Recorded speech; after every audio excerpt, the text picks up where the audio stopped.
Okay, so day 2 after a bit of a heavy night. I've got my hangover cure in a bottle here.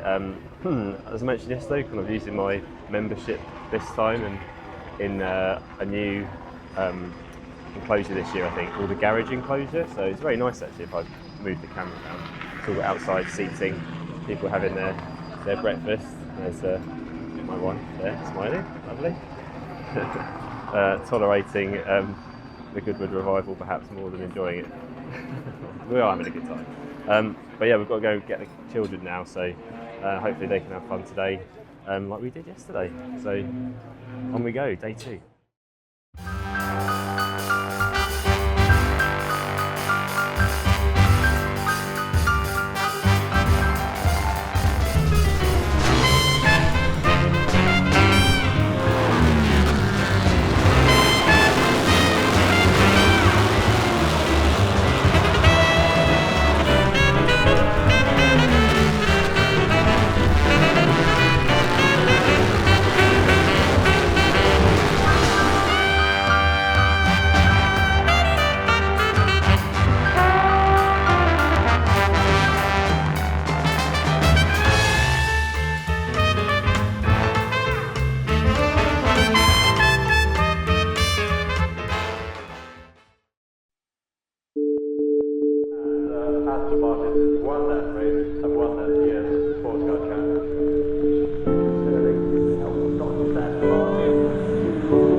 Here we go then, day 3. Day 2 yesterday, Saturday with the kids was really good. They had a great time, but it was a long day for them and they did get a bit tired towards the end. And actually, when I got home I was absolutely shattered, so kind of forgot to do a summary yesterday, but brilliant day out and the weather was just fantastic. Now today's a bit different, it's a bit more overcast and we had some rain, which made some of the racing so far quite interesting, with various crashes and stuff going on, and the motorcycle racing, the Barry Sheen Memorial race was really good, part 2 of that, really fun to watch. But as luck would have it, a friend of mine from work had some helicopter flights that he couldn't make, or some of his guests couldn't make. So I swapped my paddock passes for a ride in a helicopter, which was absolutely brilliant. And here is my brother-in-law, Rob. He's just in front there, walking along in his tank driver's uniform.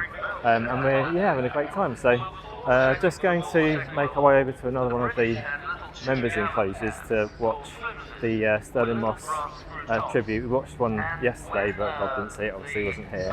And then the RAC TT race later, which is kind of the headline race. So looking forward to that.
Well, what a day, what a weekend. Well, finally back home now after the event, and after the RAC TT race, which was brilliant with the AC Cobras and the E-Types, we stayed for a couple more races, one of which being the second half of the St Mary's race, which has a variety of cars and always good fun to watch. But kind of started to feel a bit tired and grabbed some dinner over the road before heading home, and we left about 6 o'clock, and having to drop Rob back home and then find myself on busy motorways back to my place here. It took me over 3 hours to get home, so just after 9 o'clock managed to get in the front door, and feeling quite tired now actually. But if I had the opportunity to do it again tomorrow, I definitely would. It's such a good event, great fun, and any classic car enthusiast would love to go, I should think, to the Goodwood Revival. In terms of the tickets I had, the weekend tickets, I would say they are really good if you can do them. Bit of advice though is to try and stay near the event because getting taxis is almost impossible. The best way, I think, if you're going to do a weekend, is either to camp there. It seems like there's a lot of camping available, and it's a bit of a cheaper option than the hotel, which gets booked up very far in advance. But also, if you stay in Chichester instead, you can get the bus in from the train station, which is also quite a good way of getting in as well, so you don't have to worry about parking your car and that sort of stuff. If you do drive, then getting there early is key because the traffic really builds up, and we found out on Friday that if you're stuck in a queue of lots of cars, there's a bit of a bottleneck, and you can be there for a significant amount of time. But again, with the weekend tickets, we knew we had several bites at the cherry for experiencing the different things on show, and also the weather. So Friday and Saturday, really good weather-wise. Sunday less so. Still a brilliant day, but obviously you want the sun really to make it super nice to stand outside and watch the motorsport going on. So yeah, definitely recommend the weekend ticket. In terms of membership and the access you get with the membership stuff, it is a good perk having that. I think having those enclosures are a good refuge from the crowds and the queues, and you get to see some of the track action in a bit more of a private area, I suppose. But there are several places around the track on a general admission ticket you can get that same experience. So it's not essential, it doesn't really affect your day, it's just that nice little extra to be able to get to a bar a bit quicker, or be able to get to see the track action a bit bit more unrestricted, I suppose. The paddock access as well is also quite nice, but there are several paddocks where you don't need a pass, so again, it's a nice extra, but it's not essential. And yeah, people aren't really missing out on not having that, so I wouldn't really worry too much. It's just kind of an added bonus. So I think that's it now. Feeling really tired, and I had a great time though. I'm looking forward to next year, and I recommend anyone who's into classic cars to definitely go to that event if you can. It's brilliant. It's kind of a one of a kind, really. So yeah, I'm just wanting to drive my MG now after seeing all of those old cars. It's still in the garage having various things done to it. So the next video hopefully will be an MG video, and I'll be able to go through everything that's been done to it. But yeah, until then, thanks for watching, and see you later.